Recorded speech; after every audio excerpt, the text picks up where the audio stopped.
Okay. We do, however, need to tell the viewers that certain family members weren't happy with the previous episodes and the fact that their names and pictures were used. So going forward, no names will be featured in my story unless, because I've already got a handful or a number of people say, yeah, you can use my name, like I want to be in your story, like, you know. Yeah. So I mean, yeah, they want to be.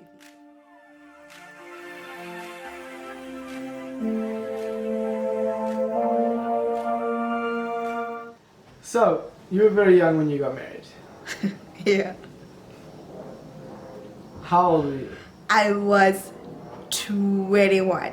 I remember because I didn't have a 21st birthday party Oh, why not?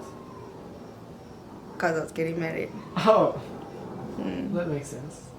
Okay. Does it? Well, not really, but we'll see. Okay. Now, why? Why were you getting married so young? Why did you want to get married? So after everything had happened, I was living at this granny and that granny, you know, between Chatsworth and Phoenix here. At first I lived with my dad, and that alone was an adjustment. And then I felt more comfortable to live in Phoenix, and then I started living there. But then I started rebelling because it only had really hit me like a year later that she wasn't coming back, because she wasn't coming back. And life was going on around me, but I was lost now. And it started getting bad. I started turning to alcohol, looking to alcohol to be able to sleep at night, and that. Do you ever steal any alcohol? Steal alcohol. Probably, if there was in the kitchen. Okay. Probably. I used to steal money for the alcohol Oh, that's the same thing. from my granny's tuck shop. Yeah, my uncle suspected it, my youngest uncle suspected it. And he even said so, but I denied it. But yeah, I used to take 1 rand or like a 2 rand or whatever during the week, collected during the week, Yeah. to buy like a nook and drink that before bed. And then I realized that, okay, this is not normal. Did you drink whatever you could? Yeah. I mean, I was a child, so a So, little bit I could mean, get me. How much did you drink? I don't know, it depends. Maybe a glass or 2 or 3 a night. Jeez, okay. Yeah. And then I remember there was this time where I had my period and I didn't have pads, and my auntie had come visit Kogi. And I ended up telling her, and she got so upset that I didn't have pads that she immediately sent Adrian to go and get me pads. And I don't know if she complained or shouted with the fact that, you know, I didn't have. And someone had mentioned, I don't know who it was, but someone had mentioned, you know, like, what can we do? I mean, you know, everyone has their own lives. And then I remember thinking about it, and in fact, everyone did have, they were developing their own lives and, you know, getting children, and, you know, my cousins and them started being born and stuff. So they took care of me as much as they could take care of me, you know, like when they were around. But that wasn't an everyday thing. They did try, everyone did try, I'm not gonna lie, but it wasn't an everyday thing, you know. An everyday thing is like a regular occurrence of a period kind of thing, you know. And so I started feeling or developing this feeling of no sense of belonging anyway, both my mom's side and dad's side for some reason. Well, not for some reason, I have many reasons why I felt that way. But yeah, I started developing that feeling, and so I knew now that I needed to create a family of my own. I felt like I didn't belong anywhere. I mean, being around my cousins and them were pretty cool, you know, from my dad's side and my mom's side. But still, I didn't feel grounded. Like, my other cousins could turn to a mother or father, you know, for direction, guidance, or whatever. And I don't know, I didn't have that feeling. So I knew I needed to create it for my own. And that's what I started heading towards. And I developed this mentality of not just dating for fun, which I think is a great thing. I dated to be in a relationship, and not just date and see how it goes, and so my first basically serious boyfriend, like the first guy I brought home, was the guy I ended up marrying, because all my dad said to me was that I must finish my matric and give him my matric certificate, and then I could have my freedom, So I had a goal, and I knew that I was headed there, and on the process of achieving this goal, that's when this guy came about. So you basically wanted to make a family with the first guy you met? No, jeez, that sounds like a hoe. Yeah. It was my mom's 5-year ceremony, 5 years that she had passed away. And my family had thrown a big, Thanksgiving for her. And so my friends from high school had come with, and we had planned to go to the Chatsworth ABH fair. It's a big fair, it's like a whole bunch of things, Dancing. Yeah, and rides and everything.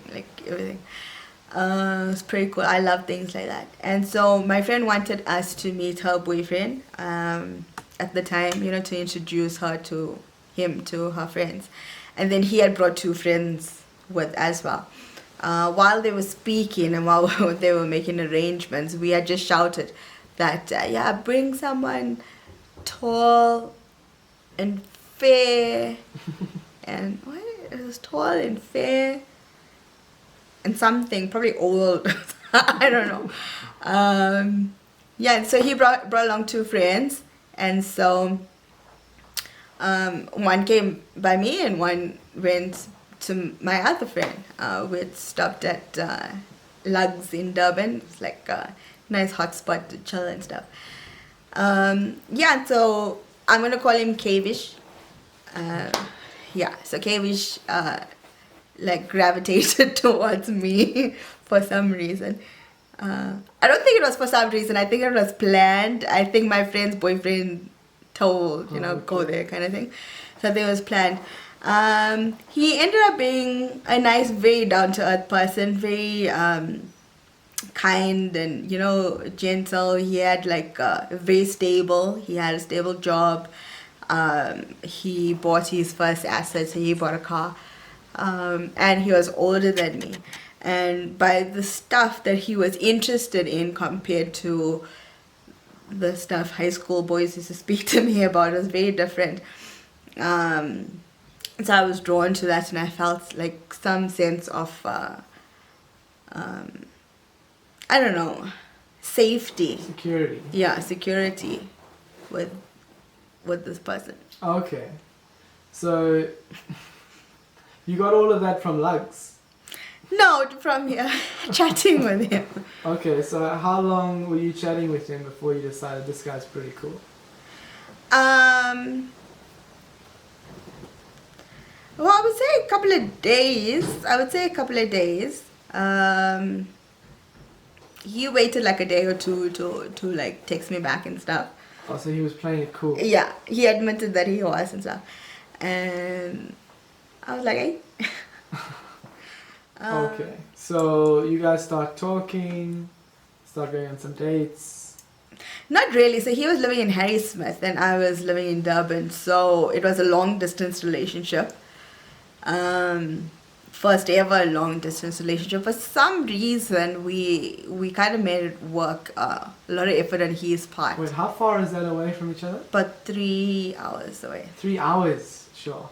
So he would come down to Durban every weekend, almost, because his family was in Durban. And then that's how we basically got to see each other until I matriculated and moved to Johannesburg. He was driving 3 hours every weekend? Yes. For his family? Yeah. That's what he told you?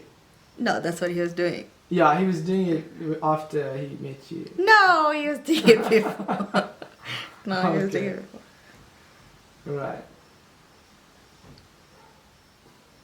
And then? Where are we? And then it was a lot difficult for him because now he's in the center. He's in Harrismith his girlfriend's in Johannesburg and family is in Durban.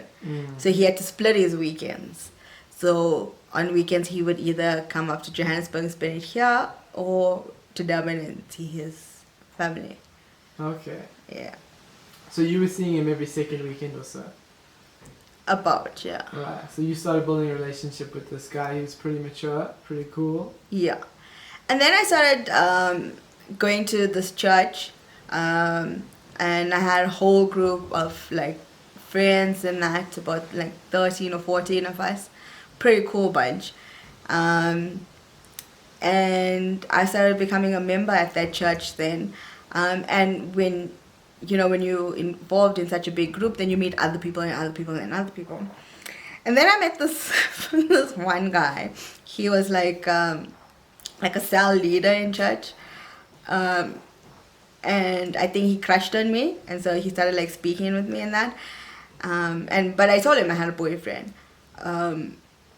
And I don't know how he got information, but we ended up speaking about the whole religion thing, and Kevish was Hindu at the time, and he asked me, is your boyfriend not Hindi? So I was like, yes. He fed me this whole, well, it is, I don't know how to say it's true. I'm not going to get into religious debates here and conversations and that. But he basically told me that I can't date him because lightness and darkness do not mix. And like, wait, God, lightness and darkness. He's talking about religion. yeah. Okay. Yeah. I was so naive. I was like 19 at the time. Lightness and darkness do not mix. But like relating to Kevish as a person, I understood what he was saying religious-wise, but anyway, so that got into my head, and I ended up going home and I ended up phoning him, and I'm like, hey, what's your intention with me, And he was like, yeah, I like you and date you. I was like, yeah, but like, what's your intention? He said, I plan to marry you. I was like, okay, but how? And he is the only son to his parents, and coming from a strong Hindu background, like the son carries a lot of responsibility. Yeah, and roles as the eldest son and the only son. So he told me, yeah, we plan to get married and I'll marry you in a Hindu way.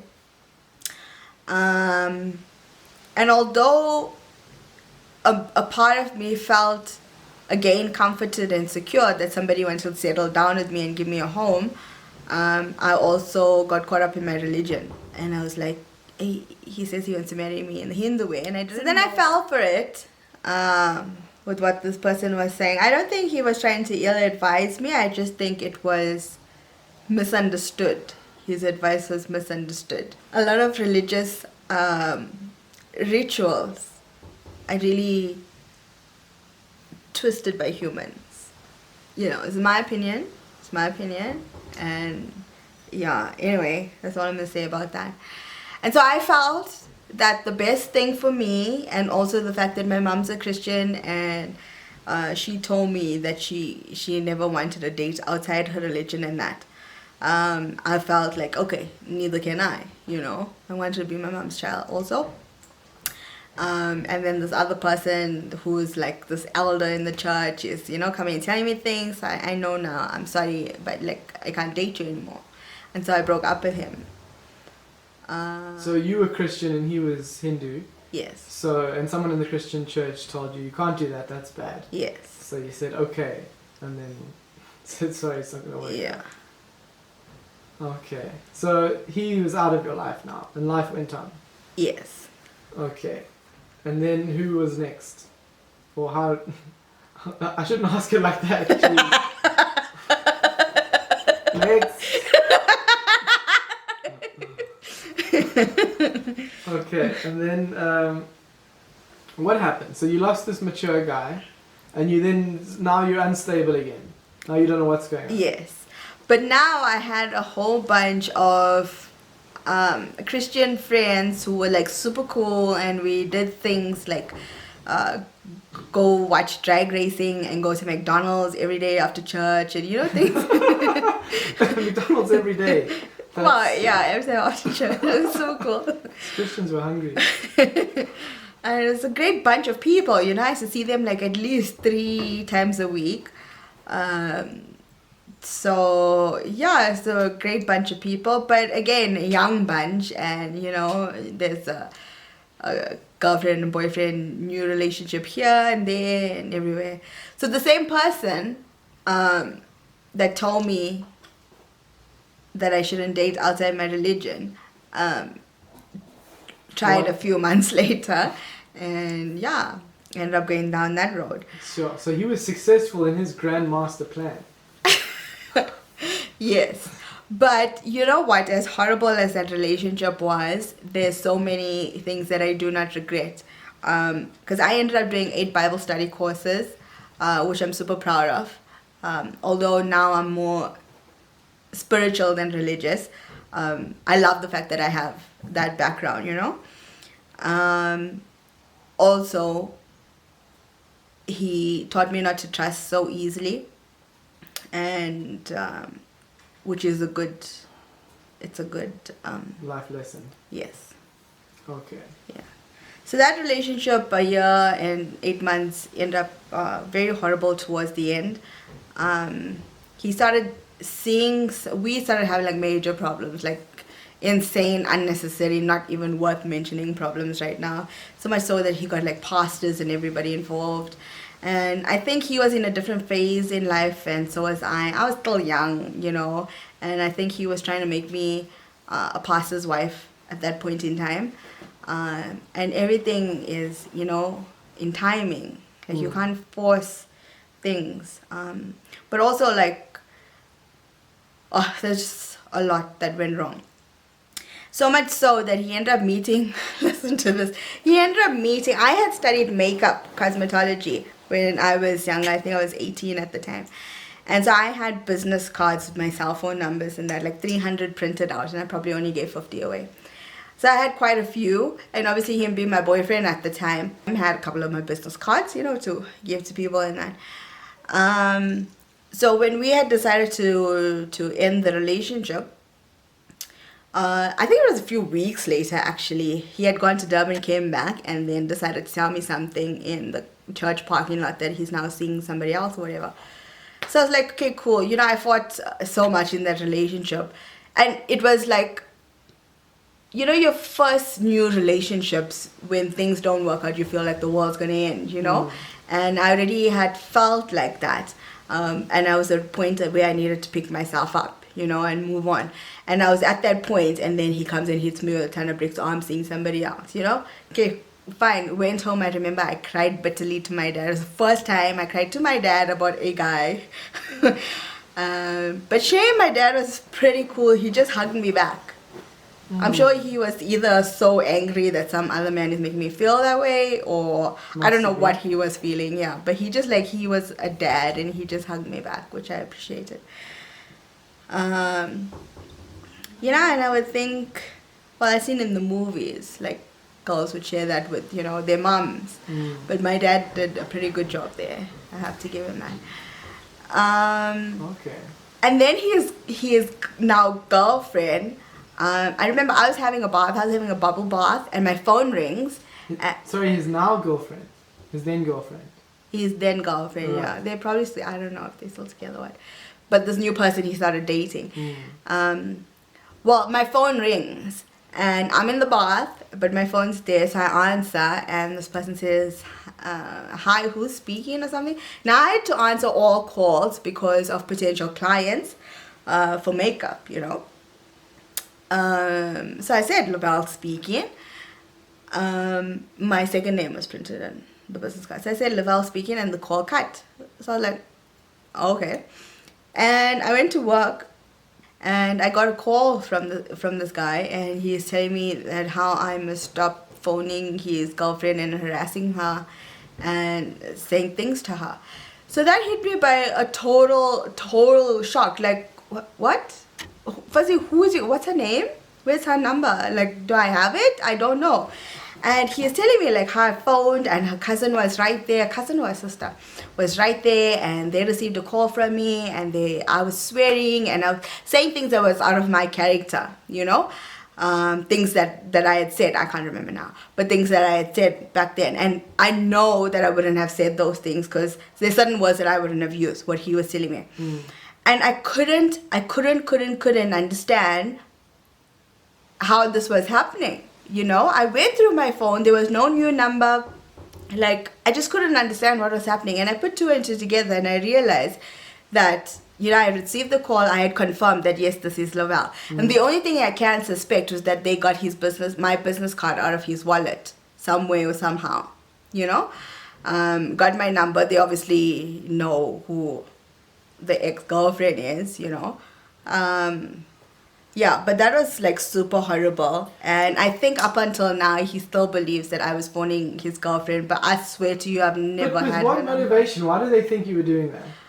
I don't know. I have no idea. Sometimes when girls are in new relationships, like, I don't know, they want to make sure that the ex is still an ex. Like, I don't know. The thing is, we weren't that long separated before he had gotten into this new relationship. So from a female's point of view, knowing, like, if I dated you and you had just gone out of a relationship 2 months ago, I would be a bit wary, you know what I mean? 2 years, that's comfortable. So here I was like a month or two separated, yeah. Off camera, after Clinton, the crazy ex's girlfriend thing. Yeah. Then I remained single for a long while. I was enjoying myself. I realized then what single life was like because I was an adult basically over the age of 18 now. So basically legal. You know, I went out with family members, aunties, like, you know, just having fun being girls. And then this one Sunday afternoon, I was watching The Bachelor, and my one aunt came to me and she was like, when last did you speak to Kavish? So I was like, a long while. And she was like, why don't you phone him? So I was like, no, why did I phone him? What would I say? And so I didn't. But then that stuck in my head, you know, played in my head. It's like, should I, shouldn't I? And so I ended up sending him a text, and he texted me back that same night. And then we started chatting. And well, long story short, yeah, we decided to give it a second chance. Okay, but now you were in Joburg at this point. Yes. And he was still in Harry Smith. He was still in Harry Smith. And during this period, that almost 2 years that we were separated, he told me that he went on his own self-finding journey. So he hadn't dated anybody, and he started, because of the reason of why I decided to end the relationship, he decided to see what it was about. So he ended up getting himself a Bible and reading, and then he ended up going by himself, so not with other people and whatever, just to visit a church, just to see what it was about. He said he didn't understand all of it because, you know, but he said that what he did, what made him decide to make that change was the way he felt. And also a whole bunch of things, this is what he said, right? A whole bunch of things made sense. Whereas in the past, things that he used to do didn't make sense. And so he then decided to take the chance and, take the chance? Well, he decided to then, become Christian. A lot of people suspected because when we had decided to come back again together, they thought that he converted because of me. But that wasn't the case. Had he converted before you found him that day? Yes. He was in the process of. Oh, okay. In the process of. He had already visited churches, already started reading Bibles, listening to songs and all of that. Like, I was shocked. Sure, okay. So you were quite excited now, because now the religion's... Yes, because now the religion's not a problem. Yeah. Yeah. It was excellent, because now I could go through this journey. I had 8 Bible study courses. I could go through this journey with now a newborn Christian who's going to be so greedy and hungry for knowledge. You know, we get to walk this journey, and we ended up going to church like 2 times on a Sunday, and, you know, joining the rest of the crew, the 13 other people that I spoke about. It was a big group of happy people. Okay. Yeah. But then I started getting, I don't know Well, the thing is, I know what it is. What I'm gonna say is that, okay, let me just speak. I just started getting that feeling again of no sense of belonging. So he was still living in Harrismith, and so we were still doing the long distance thing. So now he was driving up to Joburg every week or every second week? I think it was more to Joburg than Durban, because I remember him saying that he used to feel bad not seeing his sisters and his parents and that. I also felt bad, you know, a couple of times, because he basically had to choose, and the thing is, because it was a new relationship, like he was heavily invested in it, you know. So it was a hard situation to put him in. Yeah, and then I started feeling insecure again. It just comes randomly, like phases, because everything was going well, but I guess if there was nothing concrete or nothing solid, I don't know, I just again started feeling there was no sense of belonging. I don't know how to say what else. Without telling the story? Yeah. Can't you just tell it? You don't want to tell it. Let me try again. Because there was this incident, and I'm not going to mention names, but there was this incident where lunch was being prepared for everybody but myself. And it made me feel again, you know, that I don't like belong somewhere. And then I started speaking to Kavish about this, and I was like, you know, I needed something to happen with us. And in that same group of people, a couple had gotten engaged in that, you know, and they were speaking about what they were going to do, you know, like get a place together and, you know, build a family together.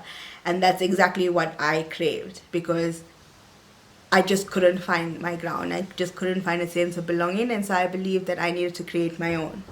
And by creating my own, find a suitable partner, stable partner, get a foundation, so get a place together and build a family from there. And that was going to be, you know, mine. And so I started speaking to him about it. And he knew what I was saying, but he was so honest. And because while we were dating, he ran his phone bill up to like 20,000 with Vodacom. So, and he wasn't earning that much, you know. You should have a better plan. Yeah, like top up. Yeah, I don't know. I'm sure there's something better than that. Shame. So it took him a long while to pay that off. So money was tight. Money was tight. Money was tight. Money was tight. And he was honest enough, and he says, listen, like, he knows what I want, and he wants that as well, but he is like, I don't have money to buy you a ring, you know.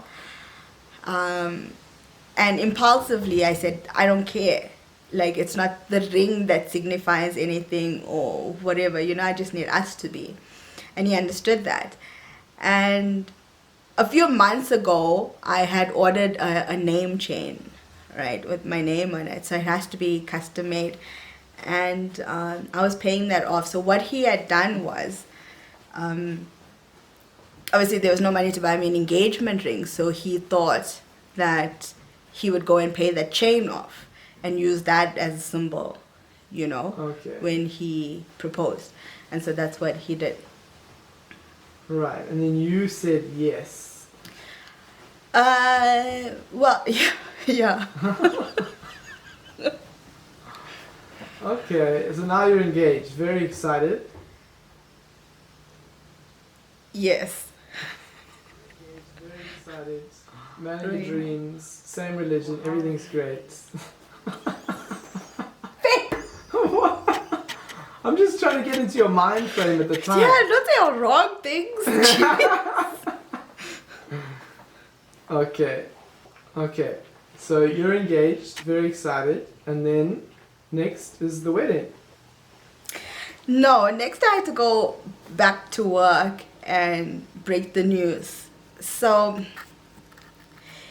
here's the thing, right?